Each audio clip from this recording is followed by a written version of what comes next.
Hey guys, welcome back. This is going to be the third update video for the Gumball Everything machine. For those just tuning in, I recently started working on a desktop machine that I hope, with the help of 3D printing, will be able to convert into any machine a hobbyist might need or want. So far, it can convert into a lathe, a bench polisher or grinder, a micromotor or flex shaft, drill press, a wet saw, both a flat lap and a split lap, a cabbing machine, a scroll saw, just to name a few. My goal is for the machine to eventually be able to do almost everything. And I hope to create at least one new attachment or conversion for the machine a week.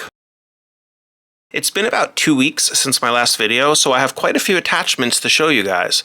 The first new attachment I finished was this splash guard for the flat lap configuration. I had planned on making this from the beginning, but because it attaches to the same adapter used for the router table conversion, I needed to make that first. Okay, so to set it up as a flat lap, you're going to make sure that the handle is slid all the way into the back position. You're going to tighten it, and then you're going to stand the machine upright. You're going to put your tool in here. You're going to use the plastic wrench to slide it in there to lock it. You're going to tighten it. You're going to remove the plastic wrench. And then you're going to slide your splash guard on. You're going to use this thumb screw here to adjust the height of the splash guard depending on what tool you have in here. And then when it's at the height you want it, you're going to tighten it. Alright, we have a few options for using this splash guard, but let's set up a diamond lapidary plate in here. So the water tank gets inserted into this hole here. I just want to mention that you might have to sand this post a little bit just to smooth it out, because it needs to fit in this hole on the water supply, and it needs to go all the way on like that. Otherwise, if it's not all the way on, it might vibrate while it's running. We're going to fill the tank. Tank has a lid to keep the water from spilling while it's running. And you adjust your flow rate here. And you twist here to position your water wherever you want it on the wheel. I imagine a point in the not too distant future where, by using these connection points here, we'll be able to connect faceting equipment here, and you'll be able to use this to facet.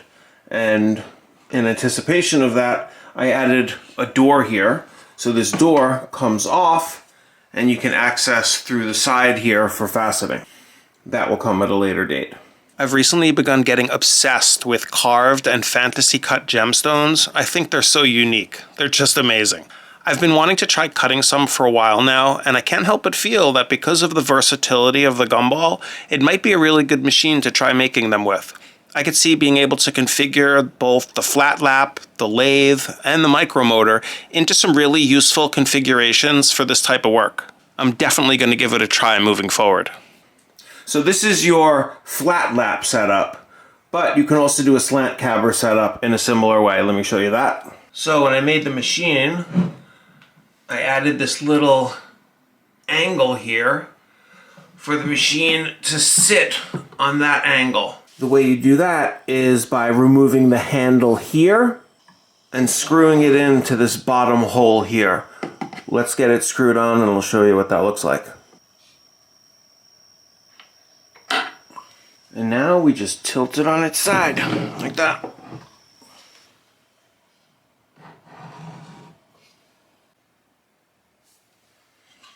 You can turn on the water, adjust where you want it to drip.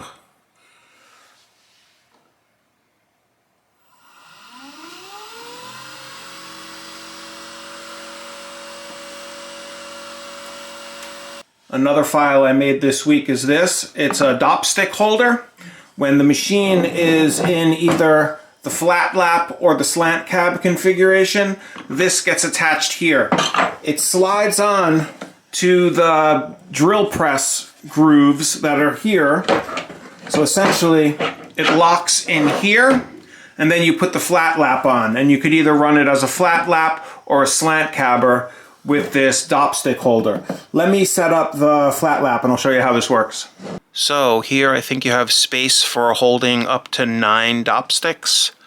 You have a sponge here for cleaning or drying off your stones so you can inspect them, or maybe for applying polishing compound. You can take the door off so you can get your hand in there for working larger pieces. So the last few attachments I made were all lapidary related, but for at least a little while I'd like to take a break from that. I still have a lot of lapidary related conversions I want to develop in the future, but my goal for this project was always for it to be a lot more than just lapidary. I'd like to revisit some lathe and metalworking uses, maybe engraving or milling. I always thought this machine would be great for making fishing lures, so many other hobbies. So with that in mind, my third conversion for this week is a magnetic polisher.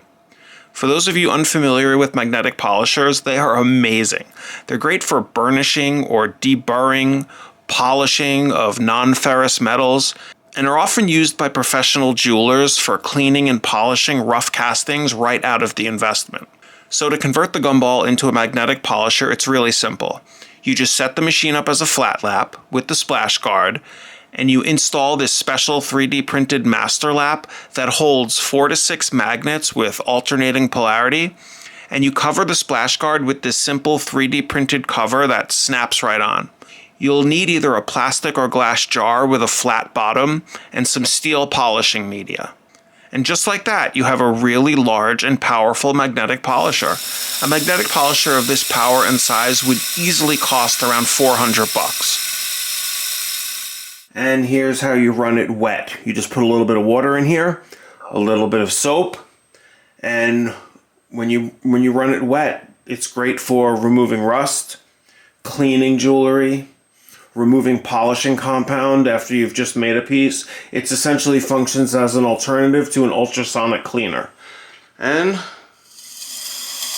it's a little less aggressive when it's wet. When you run it dry, it's far more aggressive. I run it dry for deburring or burnishing.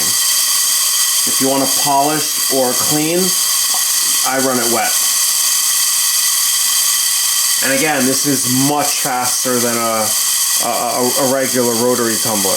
So I want to end the video with a huge thank you for those who have been kind enough to support the project. Although I only asked for a minimum donation of $10, a lot of you guys have given more, so that's really pushed me to try and release more than one new file a week.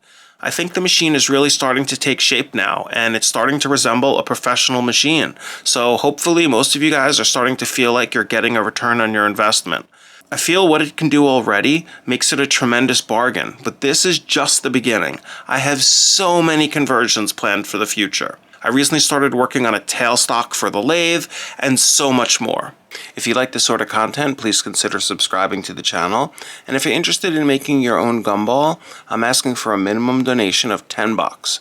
That gets you all the required 3D files, a parts and suppliers list, build tutorial, and you'll have access to all available future upgrades as they get made. I think a new mod's almost every day, so I'm really excited to see how far we can take this thing. And if you have an idea for a specific mod, I'd love to hear about it. I've attached a link in the description to the original video where I go into more detail about its current uses and how I envision it improving over time. Alright guys, I will see you in the next video. Thanks for watching.